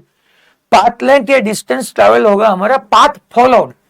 तो ये जो पार्टिकल था उसने कौन सा पाथ फॉलो किया? ये पहले 5 मीटर अपवर्ड गया, फिर 5 मीटर आया तो वो वहां पे वापस आया। सो ये 5 + 5 10। सर ये माइनस नहीं होगा? नहीं होता, डिस्टेंस ट्रेवल पॉजिटिव होता है, वो तो मैंने बताया। 5 + 5 10, यहां से यहां 30। सो 5 + 5 10 + 30 40 मीटर। क्लियर सबको? Okay good. चलिए ये अच्छा क्वेश्चन था, इसमें डिस्प्लेसमेंट, उसका मैग्नीट्यूड, डिस्टेंस ट्रैवल सब आपको क्लियर हो गया।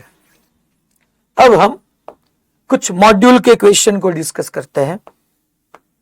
ये इंट्रोडक्शन आप पढ़ लेना, ये काइनेमेटिक्स, डायनामिक्स और मैकेनिक्स मैंने आपको क्लियर कराया। फिर कंसेप्ट ऑफ पार्टिकल, ये अभी हम आगे बढ़ने वाले।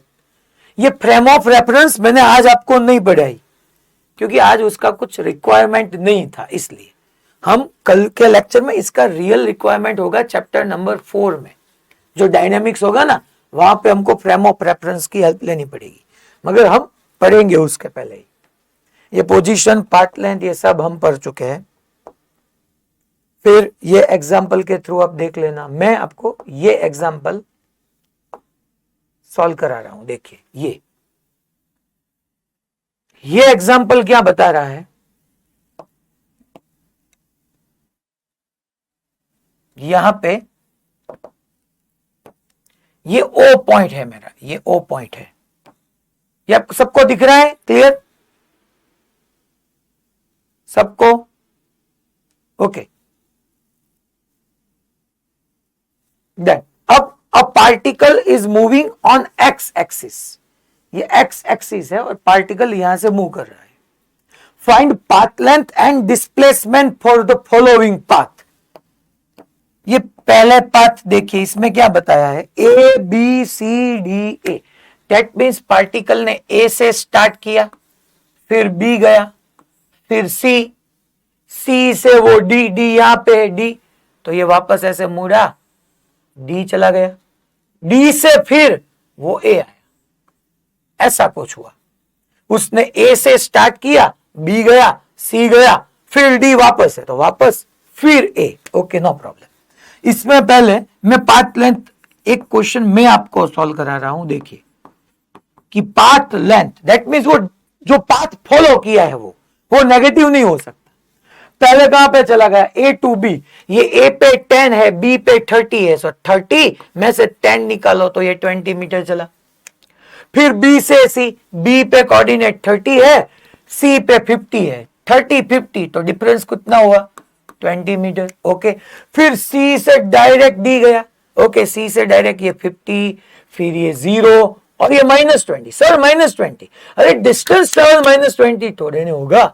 सो यहां पे 50 0 50 मीटर, 0 से -20 हमको उसको प्लस ही कंसीडर करना है क्योंकि डिस्टेंस ट्रेवल है। सो यहां से 50, ये 0 50 और ये 20 कितना हुआ? 70 मीटर। ओके फिर डी से ए गया, डी से यहां पे -20, यहां पे ए, यहाँ पे ए है, देखिए ए। सो यहाँ पे डी पे -20, फिर -10, फिर 0, फिर 10, ए 10 पे है, तो ये कितना हुआ 20 से 0 20 और फिर 10 30, ये 30 मीटर। सर आपने माइनस क्यों कंसीडर नहीं किया? मुझे पाथ लेंथ बतानी है, डिस्टेंस ट्रेवल होगा, वो 0 नहीं हो सकता। सो 70 प्लस 30, 70 पहले 20, फिर 20, फिर 70, फिर 30, सो 70 प्लस 30 100 प्लस 40 140 मीटर, फिनिश। फिर मेरे को डिस्प्लेसमेंट बताना है, चलिए तो डिस्प्लेसमेंट हम कैसे लिख सकते हैं? डिस्प्लेसमेंट, सो डिस्प्लेसमेंट होगा final position minus initial. Final वो कहां पे था? ए पे। इनिशियल कहां पे था? ए पे। ए पे ही स्टार्ट किया, ए पे ही खत्म किया, सो जो फाइनल वो ही इनिशियल। फाइनल पोजीशन कितनी थी? ए, दैट मींस 10। इनिशियल पोजीशन कौन सी थी? ए मींस के 10। ये है final position minus initial. Final भी 10, इनिशियल भी 10, 10 माइनस 10 0, फिनिश। अब सेकंड, चलिए सेकंड में वो कहां से स्टार्ट करता है? वो ए से स्टार्ट करता है सेकंड। चलिए ए से स्टार्ट किया, फिर ओ गया, ओहो, फिर डी गया, ओहो, फिर ई, ओहो। चलिए इसमें पाथ लेंथ, इसमें पाथ लेंथ हमको बतानी है। पहले ए से ओ, ये ए से ओ से डी, डी से ई, ए से ओ से डी, डी से ई। चलिए क्या होगा बताइए, कौन आंसर देगा? इजी है? मुझे ऐसे ओ आंसर चाहिए भुज में से। चलिए अनम्यूट कीजिए। जो पीछे वो व्हाइट टी शर्ट पहनी है ना, वो बच्चा, यस। साइड वाली बैच में, बीच में नहीं, उसके लेफ्ट साइड जो है, लेफ्ट साइड जो है उसमें व्हाइट टी शर्ट पहन रखी है, देखिए लास्ट में। यस आप बताइए। यस आप खड़े हो? Yes done. पाथ लेंथ क्या होगा बताइए आप? कैसे 40 कैसे?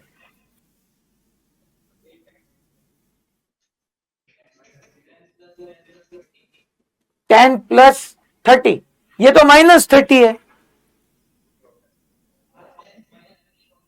Okay good, path length minus नहीं होती, तो ये 0 से 30, 30 और 10, सिंपल 40 मीटर। डिस्प्लेसमेंट, ओहो हमको डिस्प्लेसमेंट बताना है, हम पढ़ चुके हैं। Final position minus initial position.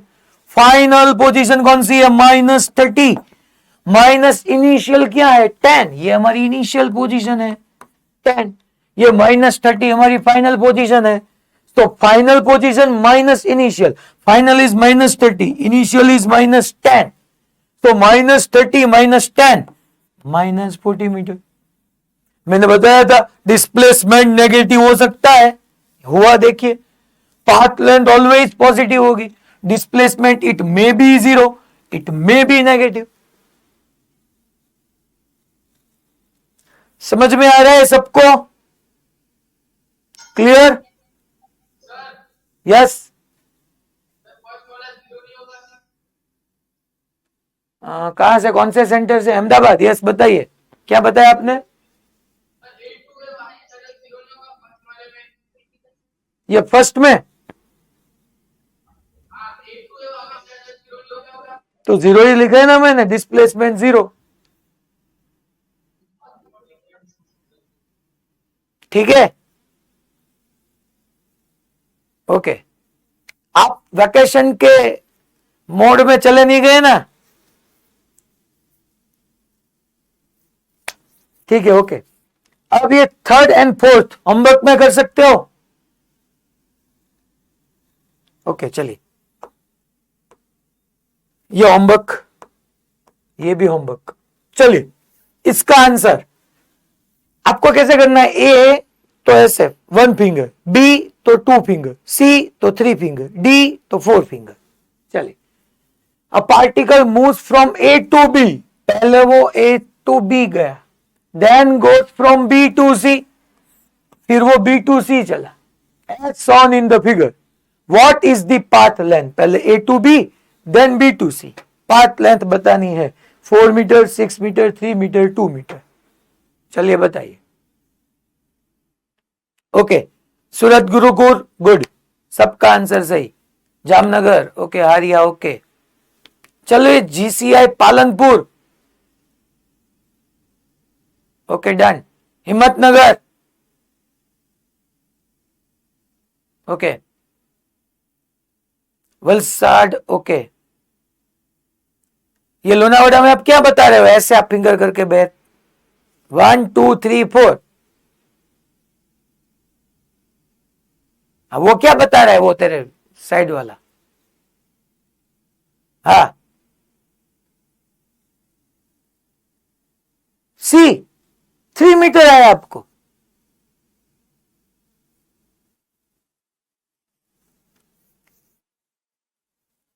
आपको एडिशन आता है स्टैंडर्ड 9 10th का, वो तो 9 10 से भी पहले आ गया है। A to B and B to C, A to B कितना चला 3 1, तो ये 2 मीटर हुआ। फिर बी टू सी, तो बी टू सी यहां से यहां ये 3, और सी पे माइनस, हमको माइनस नहीं लेना है, यहां से यहां तक की दूरी ये 3 + 1 4 मीटर, सो 4 + 2 6। अब हम नेक्स्ट क्वेश्चन, चलिए ये भी अच्छा क्वेश्चन है। अ पर्सन ट्रेवल्ड, क्वेश्चन क्या बता रहे हैं देखिए, a person travelled a distance of 3 kilometers along a straight line in north direction. Then he traveled 2 kilometers in west direction and then 5 kilometers in south direction. The magnitude of the displacement of this person would be. यहां पे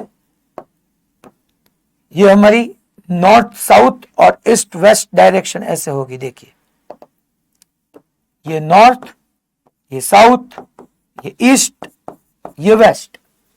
पहले वो person कौन सी direction में, 3 kilometre along a straight line in the north, north में वो 3 kilometre चला है ऐसे, ये नॉर्थ। फिर वो then he travel 2 kilometre in west, तो ये 2 kilometre in west, then 5 kilometre in south, so फिर वो डाउनवर्ड आएगा, 5 kilometre in south, 5 kilometre, 5 kilometre in south ऐसे। मगर देखिए ये 3 हुआ तो ये भी 3 होना चाहिए, ये 3 तो ये भी 3। देखिए मेरे को ऐसे ही यहां पे ड्रॉ करना है कि ये 3 है तो ये भी 3 है, ये 2 तो ये 2, टोटल 5। इसमें ये डिस्टेंस 3 हुआ, सो ये 2 होगा ना, 2 किलोमीटर, टोटल 5 है, ये टोटल डिस्टेंस हमारा 5 किलोमीटर, ये टोटल 5। इसमें से ये 3 क्यों, बिकॉज ऑफ ये 3 तो ये 3, तो ये 2 हुआ, ठीक है, ये 5 किलोमीटर हो गया। Then magnitude of displacement, magnitude that means मेरे को इनिशियल एंड फाइनल पोजीशन के बीच का शॉर्टेस्ट डिस्टेंस बताना, ये शॉर्टेस्ट डिस्टेंस हुआ, देखिए ये 2 है, ये 2 तो ये 2, तो ये भी 2 किलोमीटर, ये 2 ये 2, तो ये कितना हुआ 2√2, फिनिश। क्लियर सबको, पक्का, यस ये 2 तो ये 2, ये टोटल 5 है, ये 3 तो ये 3, तो ये 2, ये 2 ये 2, तो ये 2√2। अब हम, तो ये ए आंसर हमारा करेक्ट हो गया। ऐसे ऐसे 2-3 क्वेश्चन होमवर्क में है, आप कर सकते हो। चलिए ये question, a particle moves from A to C, वो ए टू सी ट्रेवल कर रहा है ऐसे, A to C, and then it goes to O as shown in figure. फिर वो सी से ओ है, पहले A to C then C to O. What is the displacement? देखिए यहां पे एक्स वाई प्लेन में है, सो हमको ये डिस्प्लेसमेंट अगर बताना है, मैंने बताया था उसकी डायरेक्शन इनिशियल पे टेल और फाइनल पे हेड ऐसे होगा, ये डिस्प्लेसमेंट की डायरेक्शन होगी। ओके, डिस्प्लेसमेंट का फॉर्मूला क्या है? Final position vector minus initial position vector. Final position vector क्या है? 0,0। ये फाइनल हुआ क्योंकि ये हमारा इनिशियल पोजीशन था, ए टू सी, सी टू ओ, ये इनिशियल, ये फाइनल। तो फाइनल क्या है? 0,0 माइनस इनिशियल क्या है? 1,1। तो 0 minus 1 minus 1, 0 minus 1 minus 1, that means -1 I caret -1 J caret. तो इसका अगर हमको मैग्नीट्यूड ढूंढना हो तो -1 का स्क्वायर प्लस -1 का square, so that means √2। Finish. सबको क्लियर? मैंने कैसे बताया? Final position minus initial. अब हम एक लास्ट क्वेश्चन करेंगे जो बढ़िया है, ये होमवर्क, ये लास्ट क्वेश्चन है हमारा। देखिए इसमें क्या बताया गया है? अ particle moves along a circle, ये ऐसे सर्कुलर पाथ पे ट्रैवल कर रहा है, ऑफ रेडियस r। इसकी रेडियस ये r है, ये भी r। It starts from particle A, sorry, point A. It starts from A and moves in anti-clockwise direction as shown in figure. वो A से स्टार्ट करेगा, फिर वो ऐसे एंटी क्लॉकवाइज ट्रैवल करेगा। Traveled by the particle and magnitude of displacement for each of the following case. वो A से start करता है, चलिए पहले वो A टू B ट्रैवल करेगा। देखिए पहले मेरे को उसकी पाथ लेंथ बतानी है। सो A टू B के पाथ लेंथ के लिए GCI Tarsali Vadodara first batch, A to B path length, that means वो पाथ जो वो उसने फॉलो किया है। तो उसने A से स्टार्ट करके ये पाथ फॉलो किया है। देखिए ये पाथ A टू B, ये पाथ फॉलो हुआ है। ये सरकमफरेंस अगर आप देखो तो 2πr है। वो A टू B के लिए कितना पाथ फॉलो कर रहा है? 2πr का 25%। यहां से स्टार्ट करके अगर ये यहां पे वापस आए तो ये 100% है, मगर A टू B 2πr का 25% के लिए मैंने 100 से डिवाइड किया। सो ये 4 और 2πr/4, तो ये πr/2। आपको मालूम हुआ A टू B टोटल ये सारा अगर आप देखो तो 2πr है। इसका A टू B चला तो ये 25% हुआ। सबको क्लियर? ओके, फिर मेरे को डिस्प्लेसमेंट निकालना है। A टू B के लिए डिस्प्लेसमेंट फाइंड करना है। डिस्प्लेसमेंट वो A टू B चला तो डिस्प्लेसमेंट में मेरा शॉर्टेस्ट डिस्टेंस ये है। देखिए A टू B के लिए ये मेरा शॉर्टेस्ट डिस्टेंस हुआ, ये R, तो ये हो गया √2r। Simple, √2r। पाइथागोरस, ये R, तो ये √2r। फिर चले A टू C के लिए, दूसरा A टू C के लिए, A टू C के लिए पाथ लेंथ दैट मीन्स वो पाथ बताना है जो फॉलो हो रहा है। यहां से स्टार्ट किया ऐसे यहां तक। सो A टू B, तो A टू B टोटल जो हमारा सर्कुलर पाथ है उसका 50% फॉलो हुआ, 50%। सो 2πr का 50% परसेंटेज के लिए मेरे को 100 से डिवाइड करना होगा। ये 2 कट, सो ये πr। और यहां तक का डिस्प्लेसमेंट निकालना है, डिस्प्लेसमेंट का मैग्नीट्यूड। तो ये शॉर्टेस्ट डिस्टेंस, ये आर, ये आर, सो ये डिस्प्लेसमेंट हो गया 2r, यहां से यहां तक का r, यहां से यहां तक का r, सो r plus r 2r। Clear सबको? ये भौमिक पटेल लिख के आ रहा है आपको, आप पढ़ रहे हो ना? अब सी पार्ट हमारा फर्स्ट सेकंड थर्ड पार्ट, चलिए third, A to C, A to C. तो ए टू सी के लिए मेरे को पाथ लेंथ बतानी है, पाथ लेंथ। तो पाथ लेंथ में देखिए, यहां से स्टार्ट किया, ये पाथ फॉलो किया किया किया किया किया किया, सॉरी ए टू सी आ गया है, A to D, sorry A to D, हाँ ए टू डी। तो यहां से ए टू स्टार्ट किया, A to B, B to C, then C to D, ये पाथ फॉलो हुआ, ये पाथ इतना। टोटल सरकमफरेंस कितना है? 2 पाई आर, उसका 75%, ये 25, यहां पे 25 50, यहां पे 25 75, 75% को अगर रिमूव करना हो सो 100 से डिवाइड करना होगा। यहां पे 3, यहां पे 4, सो 2, सो 3 पाई आर बाई 2। और डिस्प्लेसमेंट का मैग्नीट्यूड क्या होगा? डिस्प्लेसमेंट का मैग्नीट्यूड ये आर, ये आर, तो ये मेरा हुआ √2r, ये डिस्प्लेसमेंट का मैग्नीट्यूड √2r। सबको क्लियर? 75% उसने फॉलो किया। पालनपुर, पता चला आपको? ओके, अब लास्ट वाला केस, फोर्थ, वहां पे कंप्लीट सर्कल के लिए, कंप्लीट सर्कल, अगर कंप्लीट सर्कल पे चलना हो तो पाथ लेंथ क्या होगी?